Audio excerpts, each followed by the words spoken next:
Hello my dear class 10th students. I am back with a new video. We were solving exercise 9.1 that is based on application of trigonometry. और हम लोगों ने question number 1 से लेकर question number 11 तक चार छोटे छोटे पार्टों में कवर किया था। ठीक है, ये 5th पार्ट है और आज के इस लेक्चर में हम लोग कवर करेंगे क्वेश्चन नंबर 12, 13, 14 एंड 15।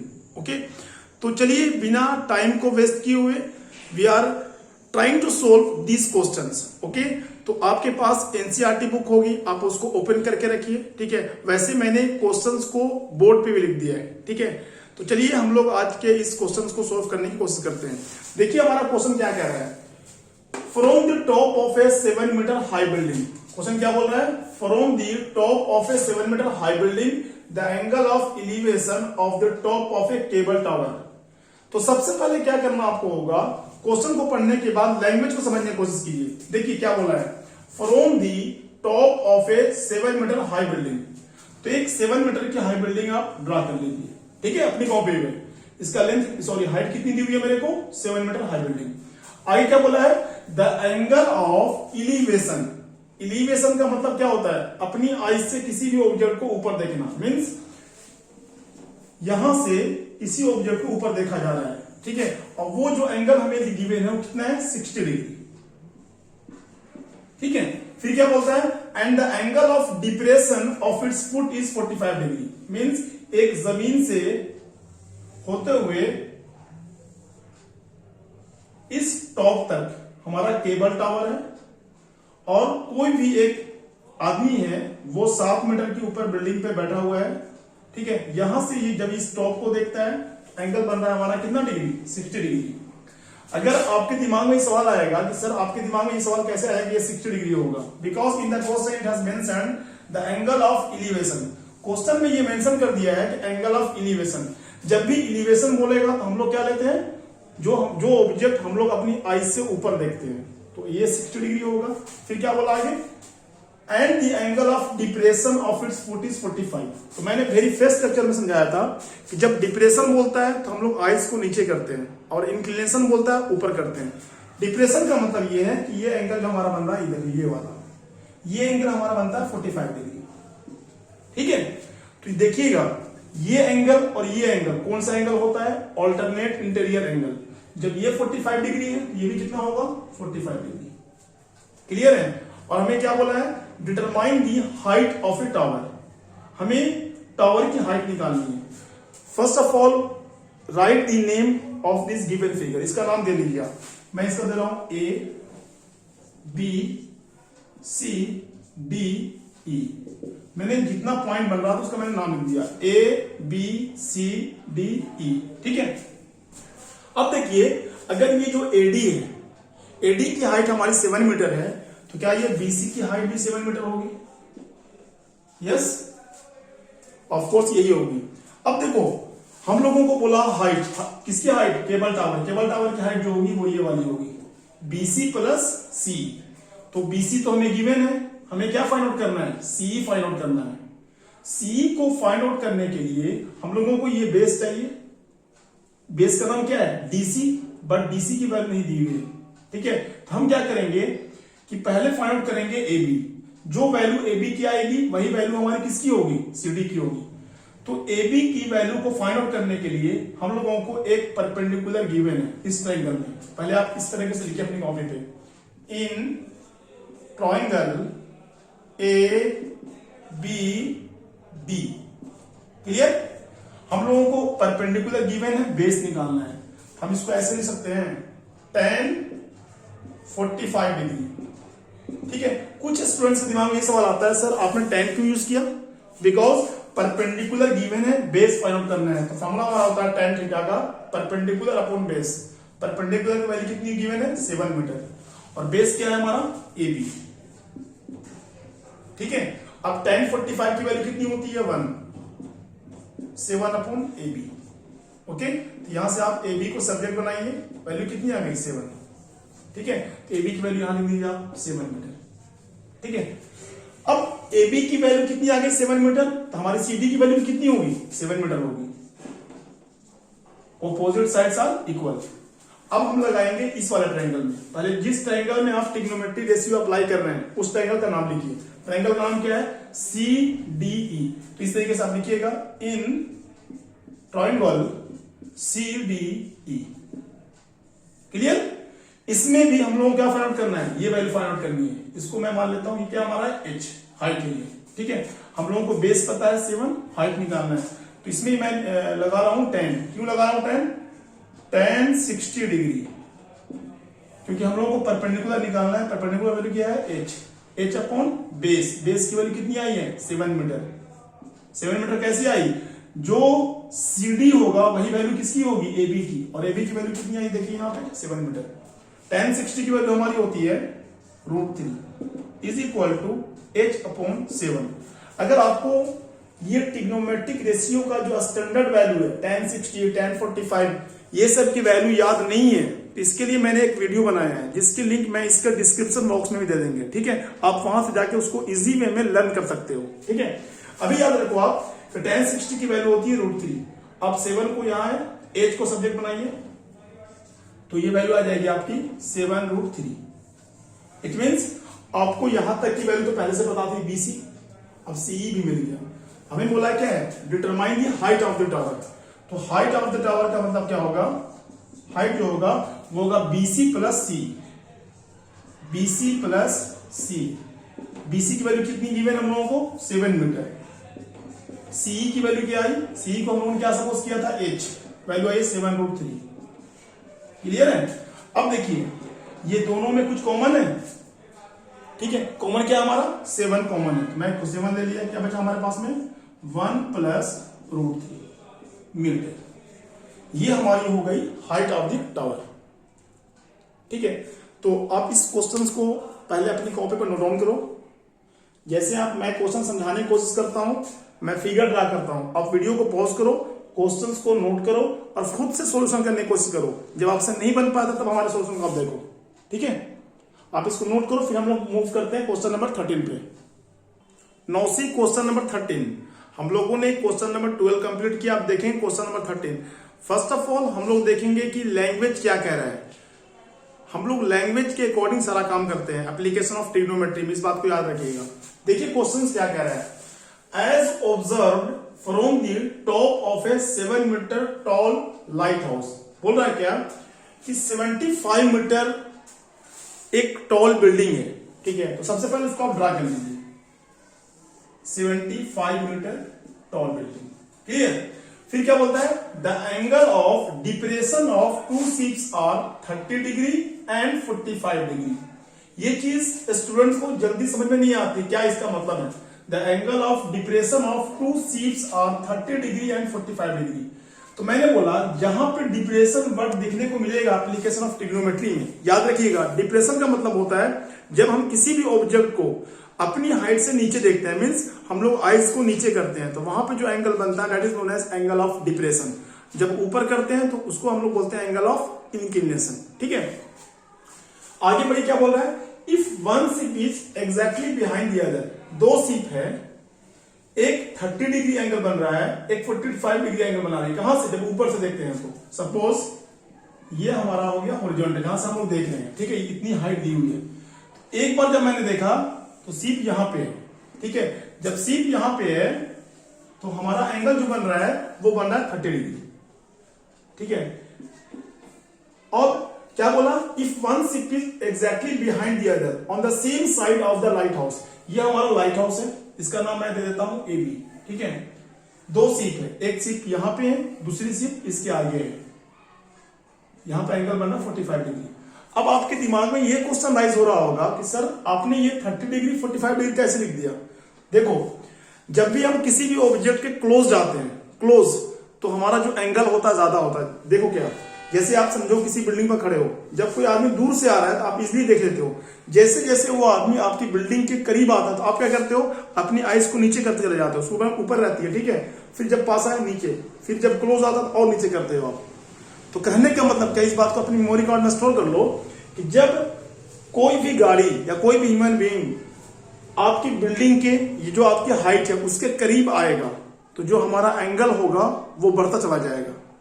समझ में आ रही बात नहीं आ रही है? एंगल ऑफ डिप्रेशन मेनली जो हमारा बनता है वो यहां पे बनता है। देखिए ये एंगल 30 डिग्री, हम लोग डायरेक्टली देते हैं ये एंगल, और ये एंगल कैसा एंगल है? Alternate interior angle. In the same way angle यहां पे बनता है 45 डिग्री, तो ये एंगल और ये एंगल कौन सा एंगल होगा? Alternate interior angle. And we know from standard rate alternate interior angle are equal. ठीक है, अब इसका आप नाम दे लीजिए ए बी, इस पॉइंट का नाम दे लीजिए आप सी, इसका नाम दे लीजिए डी। ठीक है, तो जो क्वेश्चन बोलता है उसके बारे में ड्रा करिए। अब देखिए कितना इजी वे में ये सोल्व हो जाएगा। क्या बोला हम लोगों को? Find the distance between the to ships. जब कोई भी ह्यूमन बीइंग, कोई भी बंदा यहां खड़ा है, जब एक शिप को देखा, शिप यहां पे है, दूसरी शिप को देखा तो वो यहां पे है, तो बोला दोनों के बीच में डिस्टेंस क्या है? मींस हम लोगों को फाइंड आउट करना है डीसी, ये डिस्टेंस फाइंड आउट करना है। और ध्यान रहे हम लोगों को ये वैल्यू भी नहीं दिया है, ये भी फाइंड आउट करेंगे और फिर हम लोग इसको भी फाइंड आउट करेंगे। तो हम सपोज कर लेते हैं ये वैल्यू हमारी x है और ये वैल्यू हमारी क्या है? y है। क्लियर है? तो जब दो एंगल गिवन होता है हम लोगों को तो दो ट्रायंगल बनता है। तो सबसे पहले ये ट्रायंगल को लो आप। इन ट्रायंगल ए बी सी, ठीक है, ए बी सी ट्रायंगल को मैं ले रहा हूं। ए बी सी ट्रायंगल में हम लोगों को 45 डिग्री एंगल दिया हुआ है, परपेंडिकुलर दिया हुआ, बेस निकालना है। तो हम लगाएंगे tan 45। tan क्यों लगा रहा हूं? क्योंकि परपेंडिकुलर अपॉन बेस चाहिए मेरे को। 75 अपॉन में x, and we know tan 45 is equal to 1। ठीक है, tan 45 की वैल्यू हमारी कितनी होती है? 1 होती है। अब x को मल्टीप्लाई करो आप 1 से, तो x की वैल्यू कितनी आ जाएगी हमारी? x की वैल्यू आपकी हमारी आ जाएगी 75। ठीक है, जब ये 75 है तो ये भी कितना आ गया? 75 आ गया। ठीक है, अब हम लगाएंगे सेम ट्रिग्नोमेट्री लगाएंगे बड़े ट्रायंगल में ए बी डी। फिर लिखेंगे हम in triangle A B D. Clear है? अब देखो बहुत सारे स्टूडेंट्स को ये लग रहा होगा कि सर आप फिर से ये ट्रायंगल क्यों ले रहे हो ए बी डी? देखो जब हम लोग बड़े ट्रायंगल को लेंगे तो यहां पे एंगल बनेगा 90 डिग्री। यस और नो? और जो हमारी ट्रिग्नोमेट्री है वो किसके लिए वर्क करती है? It work only and only for right angle triangle. अगर आप ये ट्रायंगल को लेंगे DCB तो यहां पे कोई भी एंगल जो है वो 90 डिग्री का नहीं बन रहा है। जब राइट एंगल ट्रायंगल नहीं होगा trigonometry will not be applied. अगर ये आपके दिमाग में डाउट आ रहा होगा तो इसको दूर कर लीजिएगा। ये ट्रायंगल इसलिए ले लिया क्योंकि यहां पर कोई भी एंगल 90 डिग्री का नहीं बन रहा है। हम लोग लेंगे ABD, यहां पे एंगल कितना डिग्री का बनेगा? 90 डिग्री का। ठीक है, तो हम लेंगे बड़ा ट्रायंगल, मैंने लिख दिया इन ट्रायंगल ABD। क्या लगाएंगे? tan 30 degree. ठीक है, परपेंडिकुलर अपॉन बेस वैल्यू क्या होगी? 75 अपॉन बेस क्या होगा? बेस ये नहीं होगा ओनली, ये पूरा बेस होगा। समझ में आ रही बात नहीं आ रही? पूरी वैल्यू होगी। It means AC plus CD। AC की वैल्यू कितनी है? X, और CD की वैल्यू कितनी माना हम लोगों ने? Y। इस स्टेप को ध्यान से समझ लीजिए, वीडियो को पॉज करके बिल्कुल रोक के समझ लीजिए इस चीज को आप कि x प्लस वाई कैसे आ रहा है। जब हम लोग एक बीडी ट्रायंगल लेंगे जो हमारा बेस होगा वो होगा A से लेकर D तक, और A से लेकर D तक को हम लोग लिख सकते हैं AC प्लस CD। AC की वैल्यू हमारी क्या है? X है, और CD की वैल्यू हमारी क्या है? Y है। tan 30 की वैल्यू कितनी होती है हमारी? tan 30 की वैल्यू होती है हमारी 1/√3 इज इक्वल टू 75 अपॉन में x प्लस वाई। ओके, अब आप क्रॉस मल्टीप्लीकेशन करो, x प्लस वाई से मैंने मल्टीप्लाई करो तो क्या आएगा? x plus y is equal to 75√3। Clear? अब देखो इस ट्रायंगल से हम लोगों को किसकी वैल्यू मिल गई है? x की वैल्यू मिल गई है, तो हम इसको लिखेंगे इक्वेशन 1 और इसको आप लिख लीजिए इक्वेशन 2। ठीक है, फिर अपनी काउंट पे लिखिएगा आप now putting the value of x in equation 2। हम लोग x की वैल्यू को इक्वेशन 2 में पुट अप करेंगे।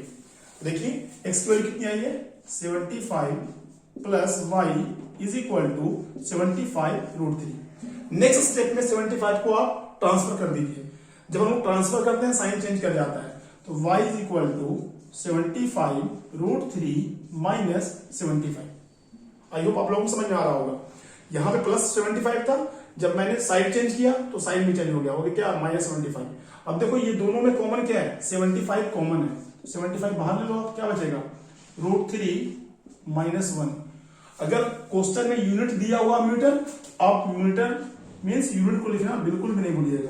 तो वाई पर कितनी आ गई? 75√3 माइनस 1। क्लियर है? अब लास्ट में आप लिख लीजिएगा, hence the distance between the two ships are 75√3 - 1। ठीक है, आप एक एक स्टेप को समझने की कोशिश करो, नहीं समझ में आ रहा वीडियो को पॉज करो, बैक करो, फिर दोबारा से देखो। ठीक है, तो इसको आप स्क्रीनशॉट ले लो, नहीं तो आप वीडियो पॉज कर इसको नोट करो। हम मूव करेंगे क्वेश्चन नंबर 14 पे। Now we will see question number 14। पहले ये देखेंगे कि हमें क्वेश्चन लैंग्वेज में क्या कर रहा है, और इस क्वेश्चन में हम लोगों को फिगर भी गिवन है। जो आपके पास एनसीईआरटी टेक्स्ट बुक होगी उसमें आप देखिएगा क्वेश्चन नंबर 14 का लैंग्वेज भी गिवन है और फिगर भी गिवन है। हम लोगों को क्या फाइंड आउट करना है, क्या गिवन है, क्वेश्चन से पता चलता है ये चीज। क्या लिखा हुआ है, ए 1.2 मीटर टॉल गर्ल, एक लड़की है जिसकी हाइट कितनी गिवन है, 1.2 metre. Sports a balloon moving with the wind in a horizontal line. लड़की यहां पे खड़ी है पॉइंट ए पे। ठीक है, देखो ये हमारा ग्राउंड है, जहां से हम लोग देखते हैं वहां से हम लोग ही अपने एंगल ऑफ इंक्लिनेशन या फिर एंगल ऑफ डिप्रेशन को कंसिडरेशन में लाते हैं ट्रिग्नोमेट्री में। ये गर्ल जो है वो इस ग्राउंड पर खड़ी है, यहाँ पे उसकी आईज है, जहां पे उसकी आईज है उसने देखा कि ये जो बैलून है यहाँ पे बैलून है, इस पॉइंट का नाम दे देता हूं मैं ई। ठीक है, आप कुछ भी दे सकते हो। उसने देखा कि जब ये गर्ल को बैलून दिखाई दिया ई पॉइंट पे, उस समय पे एंगल बन रहा था 60 डिग्री। ठीक है, जब भी आप पास में किसी चीज को देखते हो तो एंगल ज्यादा बनता है। उसने कुछ समय के बाद देखा कि जो विंड की वजह से जो हमारा बैलून है वो ई पॉइंट से डी पॉइंट पे आ गया, विंड की वजह से ई से डी पे आ गया। फिर क्या बोलता है, at a height of 88.2 metre from the ground. जो बैलून है उसकी हाइट ग्राउंड से 88.2 मीटर है। आगे बोलता है the angle of elevation of the balloon from the I of a girl at any instant is 60 degree. किसी इंस्टेंट पे 60 डिग्री है, मैंने यहां पे दिखाया है। आफ्टर सम टाइम, कुछ समय के बाद, the angle of elevation reduce to 30 degree. तो जैसे जैसे कोई ऑब्जेक्ट दूर जाएगा हमारा एंगल जो आएगा वो क्या आएगा, एंगल की वैल्यू हमारी क्या होगी, कम होती चली जाएगी 30 डिग्री। जब बैलून यहां पहुंचा डी पॉइंट पे तो हमारा एंगल होगा 30 डिग्री। पूछा find the distance travelled by the balloon during the interval. इस इंटरवल में बैलून जो ई पॉइंट से डी पॉइंट पर गया उसका डिस्टेंस निकालना, मींस हम लोगों को फाइंड आउट करना है BC. What we have to find out, we have to find out BC. ठीक है, देखिए जो डिस्टेंस ईडी होगा वही डिस्टेंस हमारा क्या होगा, बीसी होगा। ठीक है, क्वेश्चन के अकॉर्डिंग ईडी फाइंड आउट करना होगा, चाहे मैं ईडी फाइंड आउट करूं या फिर बीसी। ठीक है, तो क्या करेंगे हम, यहां पे हमें दो ट्रायंगल गिवन है। तो सबसे पहले हम ट्रायंगल लेंगे ये वाला ए बी ई, ये राइट एंगल ट्रायंगल हमारा है। लिखेंगे हम in triangle A B E. इस ट्रायंगल में हम लोग क्या गिवन है, हम लोग को गिवन है ये बीई। कैसे निकालेंगे सर, देखो ग्राउंड से लेकर डी तक का जो हाइट दिया हुआ है वो है 88.2 मीटर और गर्ल की हाइट है 1.2 मीटर। 1.2 में से आप 88.2 में से आप 1.2 को माइनस करोगे तो कितना आएगा आपका, ये आएगा 87। ये डिस्टेंस हमारा हो जाएगा 87 सीडी। जितना डिस्टेंस सीडी होगा उतना डिस्टेंस हमारा क्या होगा, बीई। बीई की भी डिस्टेंस कितनी हो जाएगी, 87। ठीक है, इट मींस इस ट्रायंगल में हम लोगों को बी की वैल्यू गिवन है और बी है क्या, परपेंडिकुलर है। हम लगाएंगे tan लगाते हैं इस ट्रायंगल में, एंगल क्या बनेगा 60 degree. tan 60 degree is equal to perpendicular upon base. Perpendicular value कितनी गिवन है 87 और बेस की वैल्यू कितनी गिवन है AB। क्लियर है, tan 60 की वैल्यू कितनी होती है हमारी, tan 60 की वैल्यू हमारी होती है √3 is equal to 87 upon AB। When you will make the subject AB की वैल्यू क्या आ जाएगी, AB is equal to 87 upon √3। जब आप AB को सब्जेक्ट बनाओगे तो AB की वैल्यू कितनी आ जाएगी 87 अपॉन √3। ठीक है, मैंने पहले छोटे ट्रायंगल लगाया, अब हम लगाएंगे बड़े ट्रायंगल में। उसका नाम क्या है ACD। तो जो हम जिस ट्रायंगल में हम अप्लाई करते हैं उसका नाम लिख देते हैं इन ट्रायंगल ACD। क्लियर है, इन ट्रायंगल ACD में हमारा परपेंडिकुलर क्या है CD और बेस क्या है A से लेके C तक, ये पूरा डिस्टेंस याद रखिएगा। ठीक है, क्योंकि यहां पे 90 डिग्री एंगल बनेगा। तो हम लगाएंगे वही tan, एंगल कितना बनेगा tan 30 is equal to perpendicular upon base 87। Base क्या होगा, बेस होगा AB plus BC। AB plus BC। ये बात समझ में आ रही नहीं आ रही? जब आप ए बी को BC में ऐड कीजिएगा तो वैल्यू आ जाएगी AC। tan 30 की वैल्यू कितनी होती है? tan 30 की हमारी वैल्यू होती है 1/√3। क्लियर है? 87 अपॉन में AB plus BC। Okay, now do the cross multiplication. आप क्या करो, क्रॉस मल्टीप्लीकेशन करो तो क्या वैल्यू आ जाएगी? AB plus BC is equal to 87√3। Clear है? यही क्वेश्चन हमारा है। अब हम लोग क्या निकालना है इसमें? BC निकालना है। तो BC को सब्जेक्ट बनाएंगे। BC is equal to 87√3 minus में क्या आ जाएगा? AB, और AB की वैल्यू कितनी हमारे पास में है? 87/√3। 87/√3। ठीक है, क्या किया हमने यहां से AB को ट्रांसफर कर दिया, यहां पे प्लस था, वहां जाए क्या हो जाएगा? माइनस। अब इसको आप सिंपली सोल्व कर दीजिए। √3 और 1 का एलसीएम कितना आएगा? √3। ठीक है, 1 से डिवाइड करेंगे √3 में कितना आएगा? √3 into √3 कितना हो जाएगा? 3 हो जाएगा। 3 से मल्टीप्लाई कीजिए आप, कितना हो जाएगा ये? 3 से 1 जा 21 बैलेंस 2, 3 8 जा 24, 24 और 2 कितना हो जाएगा? 26 माइनस √3 से √3 डिवाइड कीजिए, कितना आएगा? 1 आएगा। 1 से मल्टीप्लाई कीजिए 87। ठीक है, BC। अब सिंपली इसको सब्ट्रैक्ट कीजिए, वैल्यू आ जाएगी। BC इज इक्वल टू 261 में से 87 को माइनस कीजिए तो कितना आएगा? 11 से 1 जाए कितना बचेगा? 4। 5 में 15 में से 8 जाए कितना बचेगा? 7 1। ये वैल्यू हमारी आ गई किसकी? BC की। बट यहां पे डिनोमिनेटर में क्या है हमारा? √3 है। तो याद रखिएगा, whenever we solve maths we try there should not be any root in denominator। मतलब डिनोमिनेटर में कभी भी रूट नहीं रहना चाहिए। ठीक है, तो रूट को हटाने के लिए क्या करते हैं? वी डू रेशनलाइजेशन, जिसको हम लोगों ने क्लास 9th में पढ़ा है। अगर आप भूल गए तो मैं दोबारा यहां सिखा रहा हूं। देखिए, जो भी डिजिट इसमें डिनोमिनेटर में होगी उसी डिजिट से आपको ऊपर भी मल्टीप्लाई करना होगा और नीचे भी करना होगा। यहाँ पर √3 है, ऊपर भी √3, नीचे भी √3। अगर यहाँ पे √2 होता तो यहां भी √2 से मल्टीप्लाई करते हैं, यहां पे √2 से मल्टीप्लाई करते हैं। आई होप समझ में आ गया होगा। 174 √3 अपॉन √3 into √3 कितना होता है? √3 into √3 होता है हमारा 3 BC। अब 3 से देखिए कटेगा ये, अगर कट लेगा तो काट दीजिए आप। तो देखिए 3 5 जा 15, 3 8 जा कट गया, तो हमारी BC की वैल्यू आ गई 58√3। समझ में आया कि नहीं आया? 3 से 174 58 टाइम्स में कट जाएगा। आप रफ कॉपी में प्रैक्टिस करके देख सकते हैं। तो BC की वैल्यू कितनी हमारी आ गई? 58√3 मीटर। तो आप लिख दीजिएगा अपनी कॉपी में। Hence the distance between the balloon which travel during this time will be 88√3 metre. 88√3 metre. I hope आज का ये सेशन आप लोगों को पसंद आया होगा। ठीक है, तो आपको अगर ये वीडियो पसंद आ रहा है तो please like, subscribe and share this channel so that the needy students can get benefit of these video lecture। Okay, 2 question इस एक्सरसाइज में और बच रहा है, तो मैं इसमें कवर नहीं कर रहा हूं। नेक्स्ट सेशन में हम लोग कवर करेंगे, क्योंकि हमारी जो वीडियो की लेंथ है वो बहुत ज्यादा बड़ी हो जाती है। ठीक है, हंसते रहिए, मुस्कुराते रहिए और मैथ्स को पढ़ते रहिए। तब तक के लिए ऑल द वेरी बेस्ट।